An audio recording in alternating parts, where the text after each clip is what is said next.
Hey there guys, and welcome back. On this week's show we're going to carry on with part 3 of our chair slash stool build. So let's have a look.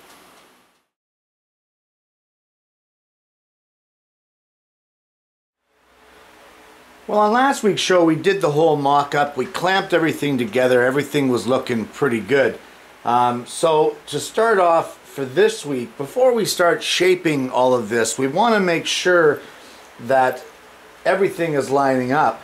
So what I've done is I've put it into the stool configuration and left this gap here, which we determined in one of the other videos that this was 1.5 inches.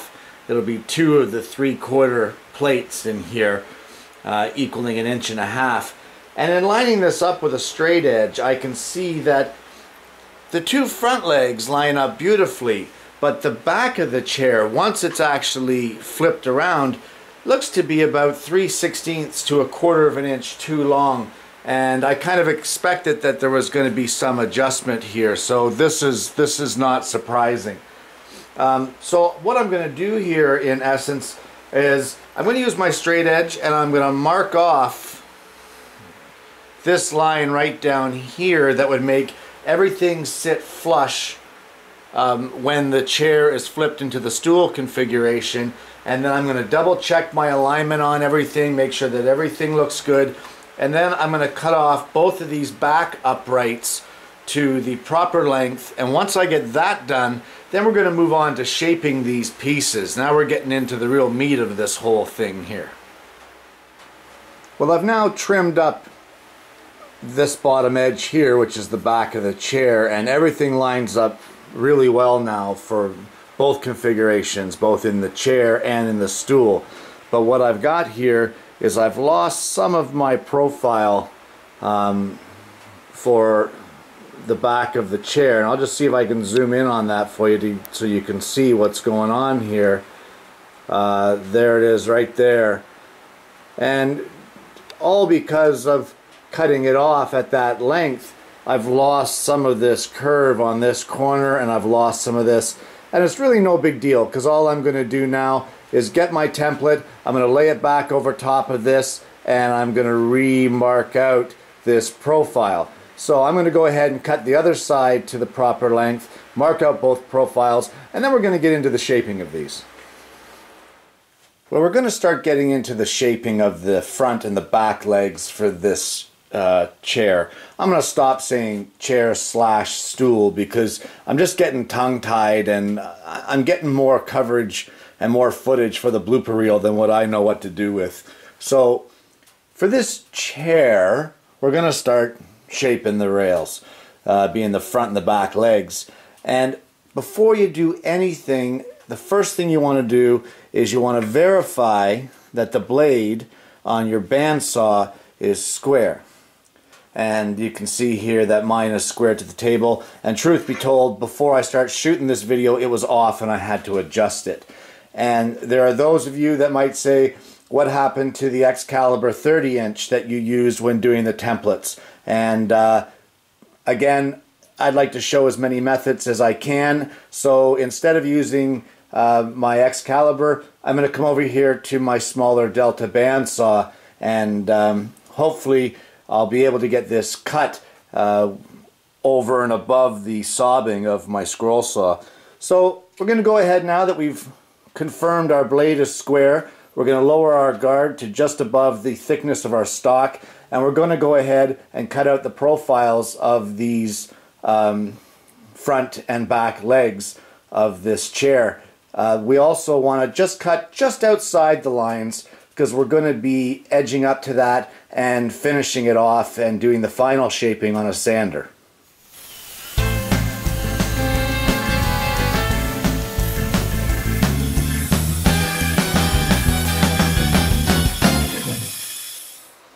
At this point in time, we've got our chair back roughed out, and we got 2 of them, and we've got 2 of our front legs roughed out. And from here now, we're going to be taking these pieces over to the 12-inch disc sander for doing the outside curves, and for the inside curves, we're going to be using the oscillating drum. So We're going to take these over to the sander, clean these up, and get them all shaped. But before you do any sanding, again, I'm going to stress the fact of checking that your tool is square. So you want to make sure that your sanding drum and your disc are square to your table before you start sanding each of these pieces.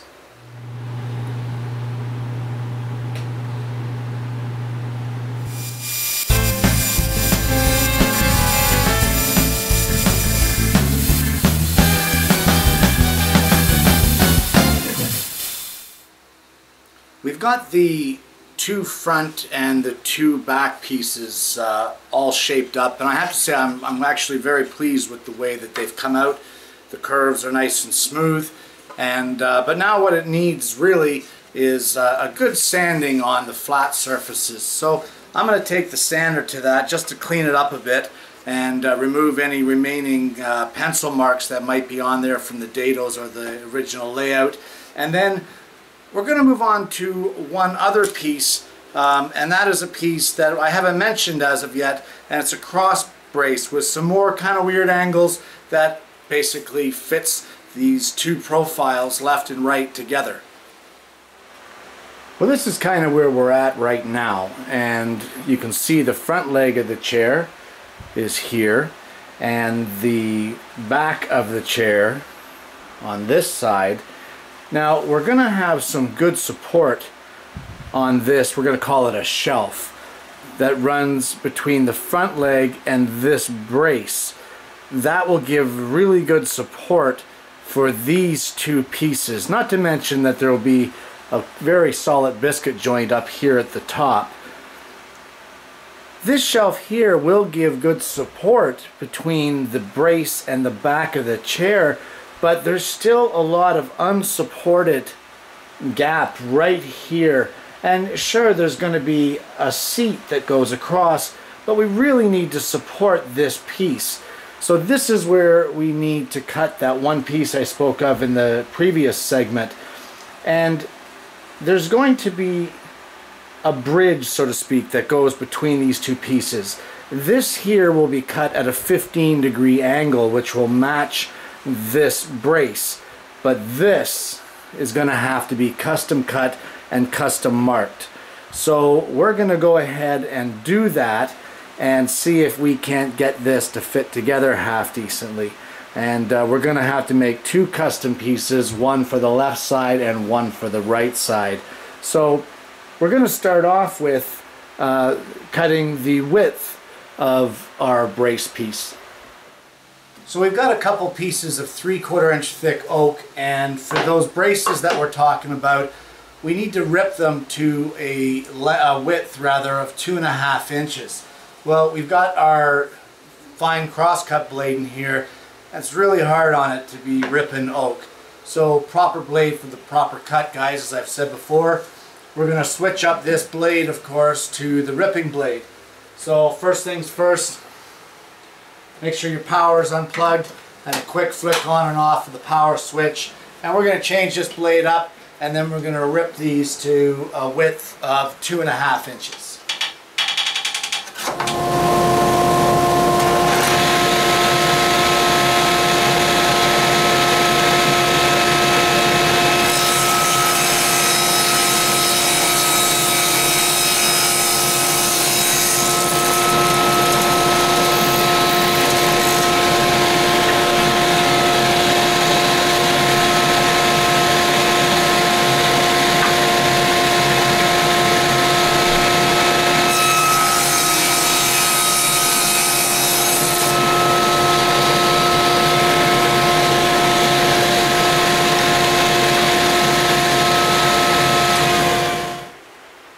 Okay, and now that we have our strips ripped at 2.5 inches, we're going to go ahead and throw in our crosscut blade, and of course once again switch on and off, make sure the power is off. So we're going to go ahead and switch this up. A lot of guys think that changing the blades is a real pain in the neck, but I'll just demonstrate here how fast it can be when you're doing it properly. So here we go, changing from the ripping blade to the crosscut blade.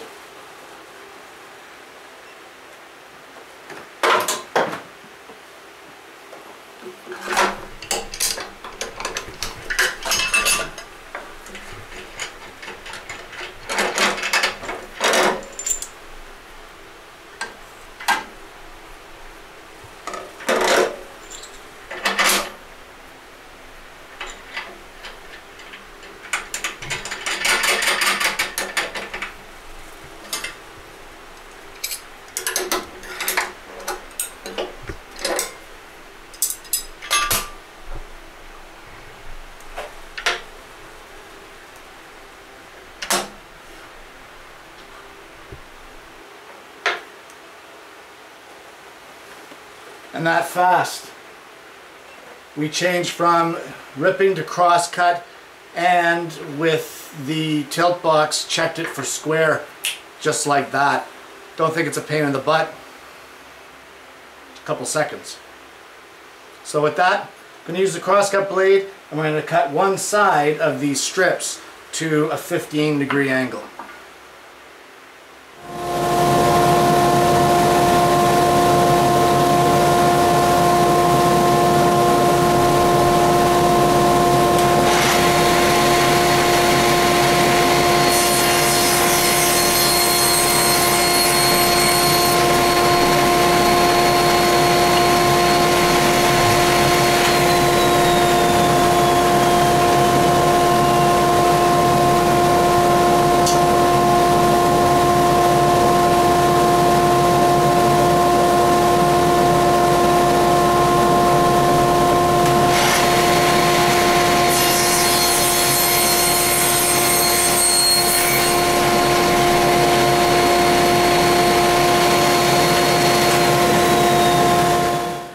Well, what we've got here is a piece of 1/16 inch hardboard, and this is the backing of our chair, and this is the brace that belongs to the backing of this chair. So what we're going to end up doing here is we want to bring this flat edge right here just over the lip of this 1/16 inch hardboard. Then we want to bring our brace piece up into place where it goes, and if we want, we can use a straight edge just to be sure that it's lined up correctly. And once we get it lined up, with our seat brace being 1/16 of an inch below our seat backing now, and we're just going to double check here for the alignment with a straight edge to make sure that these are still lined up. Then we're going to clamp this side together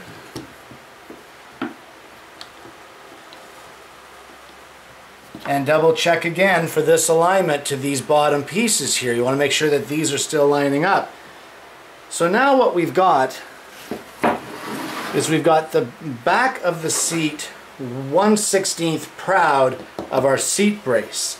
And by doing that, what we can do is we can get our 15-degree angle piece that we just cut, and we can line it up here, and we now have a definitive 1/16 of an inch edge that we can align this to.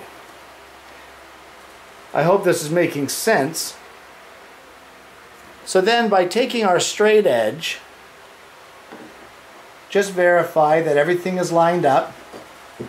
Want to make sure that this joint here is tight, and once it is, take your pencil or your scribe or whatever you want to use and very carefully mark out this piece. Now you can see there, that is not a straight cut, that is because we're on a curve. So now we're going to take this over to the scroll saw. I'm going to cut this piece out. I'm going to bring it back and test fit it. And if we need to, we're going to take it over to the belt sander or the oscillating belt, and we're just going to clean it up just to fine tune it to make sure everything fits in there the way that it should. So we've got our pieces here. We've cut our one extra piece here with the scroll saw, and we're just gonna clamp this up and see how this all fits together using our straight edge at the bottom here to align the bottom edge, just to make sure that everything's fitting together correctly. We can now just put this 3/4 piece of poplar in the dado just to help us hold it all together. And then we have this piece that we've just cut with our 15-degree angle, and that fits right in there just like that. And you can see there, that's a good fit. That's a really good fit. I should have another piece of 3/4 here, and that will just go in here. And of course this will be the seat of this chair, and you can see how that all goes together there like that. But there's our piece, fits in there good. Now we're just going to repeat the whole process with the other backing and the other front. So I'm going to go ahead and do that. We've got our layout done. We've got both of our brace pieces here cut, and they both fit perfectly. Now our next step here is we're going to have to mark for our biscuit joints, because of course all of these pieces here and here and here will be all held together using biscuits. So we're going to mark the center of each of these pieces. We're going to clamp them together so that they're perfectly straight, using a straight edge here for our reference point. And then we're going to mark a line in the middle. That will give us our reference as to where to actually use our dados. So I'm going to go ahead and mark all of these, and then when we come back, we're going to get out my dado cutter, and we're going to cut the slots for these dados and start gluing up these profiles.